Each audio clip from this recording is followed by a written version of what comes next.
नमस्कार, times of Swaraj में आप सबों का स्वागत है। मैं हूं संतोष सिंह और आज हम टाइम्स ऑफ स्वराज में बात हाई कोर्ट की उस जजमेंट की करने जा रहे हैं जिस जजमेंट के सहारे ये समझा जा सकता है कि कहने को संवैधानिक पद पर राज्यपाल बैठे जरूर हैं, लेकिन राज्यपाल किस तरीके से या राज्यपाल को किस तरीके से वहाँ तैनात अधिकारी उंगलियों पर नचाता है वो कहीं न कहीं इस जजमेंट के सहारे समझा जा सकता है। जी हाँ, हाल के दिनों में हाई कोर्ट ने दो बड़े जजमेंट दिए। एक बाबा साहब भीमराव अंबेडकर विश्वविद्यालय मुजफ्फरपुर के कुलपति की नियुक्ति को लेकर और एक आर्यभट्ट यूनिवर्सिटी के रजिस्ट्रार को हटाने को लेकर। एक जगह रजिस्ट्रार की नियुक्ति और एक जगह रजिस्ट्रार को हटाने का। और दोनों मुद्दे में हाई कोर्ट ने जो तल्ख टिप्पणी की है वो टिप्पणी कहीं न कहीं दिखा रहा है कि राजभवन में जो कुछ भी हो रहा है या राजभवन का जो भी आदेश निर्गत हो रहा है उसके पीछे एक बड़ी लॉबी काम कर रही है। और ये लॉबी ऐसे अधिकारियों की लॉबी है जो कहीं न कहीं राज्यपाल को अंधेरे में रखकर या फिर लीगल क्या है इस लीगलिटी को नजरअंदाज करके लगातार ऐसे फैसले राज्यपाल के द्वारा करवाया जा रहा है जो सिर्फ गैर कानूनी ही नहीं गैर संवैधानिक भी है। मतलब सारे नियम कानून को ताक पर रख दीजिए। अब बताइए, जब राजभवन नियम कानून का पालन नहीं करे, जब राज्यपाल को गलत तरीके से ब्रीफ करके गलत आदेश करा ले, तो फिर इस ऐसे अधिकारियों के होने और नहीं होने का मतलब क्या है। देखिए, दो जजमेंट है, दोनों जजमेंट के पीछे का इनसाइट स्टोरी जरा हम आपको बताते हैं। देखिए, पहला जजमेंट हुआ था जिसमें बाबा साहब भीमराव अंबेडकर विश्वविद्यालय के रजिस्ट्रार को हटाने का आदेश हुआ कि उनकी नियुक्ति अवैध नियुक्ति है। ठीक है, आदेश हुआ। आदेश होने के बाद जिस तरीके से राजभवन में तैनात अधिकारी जिस रजिस्ट्रार को पदभार ग्रहण करने का आदेश हाईकोर्ट ने दिया था उसको जिस अंदाज में धमकी दिया, इवालेंद्र शुक्ला न्यायिक सेवा का अधिकारी है, सीधा सीधा उनके खिलाफ रिट याचिका फाइल हुआ है। कंटेम्प्ट ऑफ कोर्ट की तरह जो है सो मुकदमा दर्ज किया है संजय कुमार ने जो रजिस्ट्रार है, और उसमें जो धमकी दे रहे हैं कि तुमको ज्वाइन नहीं करना है, हम लोग डबल बेंच में जाएंगे, वो ऑडियो भी लगाया गया है।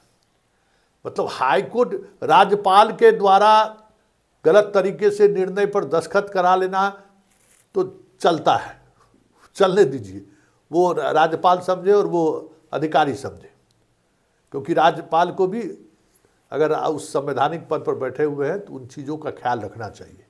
उनका भी एक लीगल सेल है, उससे उनको एक्सपर्ट से उनको जानकारी लेनी चाहिए, लेकिन नहीं लिए और जैसे भी किए लेकिन करने के बाद अगर राजभवन में तैनात वो भी न्यायिक पदाधिकारी अगर फ़ोन करके हाईकोर्ट के निर्णय को कह रहा है कि मानने की जरूरत नहीं है, हम डबल बेंच में जाएंगे, अभी तुम ज्वाइन नहीं करो, तो समझ सकते हैं कि कितनी अराजकता राजभवन में है। और उसको लेकर याचिका दायर हुआ ही है, कंटेम्प्ट ऑफ कोर्ट, सब कुछ सुनवाई कभी भी होगी तो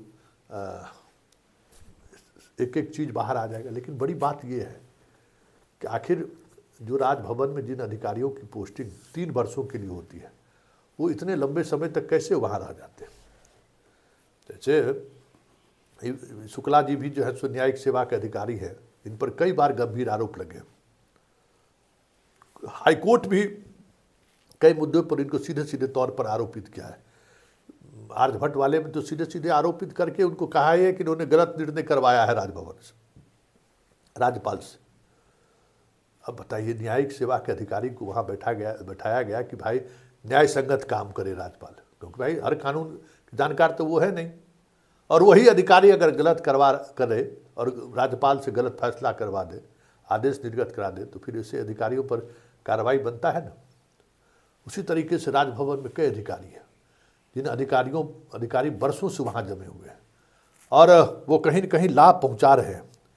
और इसी तरीके से पिछले बार जब एक महावीर प्रसाद शर्मा जी हैं, उन पर आरोप है कि भाई मूल कागजात में उन्होंने छेड़छाड़ किया है, जबकि ये भी IAS अधिकारी हैं और ये अधिकारी इनकी 3 वर्षों के लिए नियुक्ति हुई थी, ये अब 5वें वर्ष में प्रवेश कर रहे हैं। आप समझ जाइए कि 5 वर्ष से वहाँ रह रहे हैं। और उसी तरीके से आपको एक और अधिकारी हैं संजय कुमार, वो 2016 से वहाँ पोस्टेड है, मतलब 3 वर्ष के बदले 9 वर्ष से वहाँ वो पोस्टेड है। तो इस तरीके के बहुत सारे लोग हैं जो राजभवन में समय से अवधि से ज़्यादा समय से पोस्टिंग लेकर इसी तरीके की लॉबिंग करते हैं। और राज्यपाल का तो आना जाना लगा रहता है, मतलब जो भी राज्यपाल, कोई 5 वर्ष तक टेन्योर किसी का पूरा होता नहीं है, बीच में बदल दिए जाते हैं। तो राज्यपाल बदल जाते हैं लेकिन अधिकारियों का चंडाल चौकड़ी वही रहता है जो पूरे राजभवन को चलाता है। अब देखना ये होगा कि राज्यपाल महोदय आज लौटे हैं और 5 दिनों के बाद लौटे हैं। इस जजमेंट की कॉपी जरूर राज्यपाल तक पहुँचेगी और कहीं न कहीं शिक्षाविद हैं और कानूनविद भी हैं वर्तमान राज्यपाल।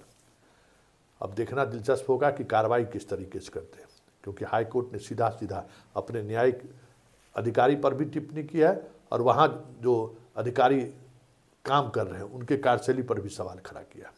और ये सारे अधिकारी कहीं न कहीं उन पर जो आरोप लगा है, ये आरोप साबित करता है कि राजभवन में सब कुछ ठीक ठाक नहीं चल रहा है, अपनी मर्जी चल रही है, कानून से कोई मतलब नहीं है, अपने पसंद के लोगों को बहाल कर देना है, अपने पसंद के लोगों को की बहाली के लिए किसी भी हद तक चला जाना है, बिना किसी वजह के हटा भी देना है। जैसे आर्यभट्ट यूनिवर्सिटी के रजिस्ट्रार को हटा दिया इन लोगों ने, मतलब क्या, आप अपने मनपसंद लोगों को बहाल करना है तो हटा दो, टर्म पूरा हो चाहे नहीं हो, हटाओ, कह दिया हटाने के लिए तो हटा दो। तो ये जो मनमर्जी चल रहा है राजभवन से, उस मनमर्जी के तहत को लेकर जो हाई कोर्ट का जो टिप्पणी है, अब देखना ये दिलचस्प होगा कि राज्यपाल उस टिप्पणी पर किस तरीके से का एक्शन लेते हैं। और आज आए हैं, हमें लगता है कि 1-2 दिन में ये फाइल राज्यपाल तक पहुंचेगा ही पहुंचेगा।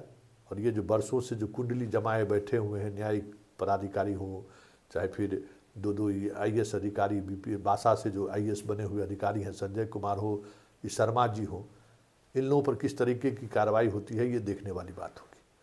क्योंकि हाईकोर्ट के आदेश का अनुपालन हो, ये अगर राजभवन में ना हुआ तो फिर इस सिस्टम का, इस डेमोक्रेटिक इंस्टीट्यूशन का होने नहीं होने का मतलब क्या होगा।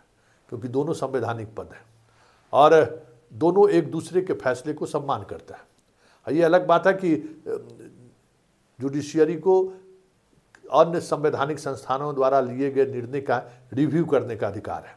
उन्होंने रिव्यू किया और कहा कि भाई ये गलत हुआ, फिर भी उन्होंने राज्यपाल पर नहीं, राज्यपाल को जो लोग सलाह देने वाले जो लोग हैं, जिनको सलाह देना है राज्यपाल को कि ये काम आपको किस तरीके से करना है, नियम क्या कह रहा है, नियमावली क्या कह रहा है, विश्वविद्यालय अधिनियम क्या कह रहा है, UGC क्या कह रहा है, मतलब विश्वविद्यालय को लेकर जितने तरीके के नियमावली है, स्टेट का क्या नियमावली है, उसी के तहत इन लोगों को राज्यपाल को सलाह देना है और उसी अनुसार राज्यपाल काम करे। इसकी जिम्मेवारी के लिए ही ये लोग राजभवन में तैनात हैं। लेकिन जिसको दही की रखवाली के लिए जिसको नियुक्त किया गया हो, वही अगर दही खाना शुरू कर दे, छाली निकालना शुरू कर दे, छाली खाना शुरू कर दे, तो फिर उस दही का क्या होगा, उस दही का वो मिजाज क्या रहेगा। तो एक बड़ा आदेश है और हमें लगता है कि राज्यपाल इस पर त्वरित कार्रवाई करेंगे, क्योंकि साख राजभवन के साथ साथ राज्यपाल के भी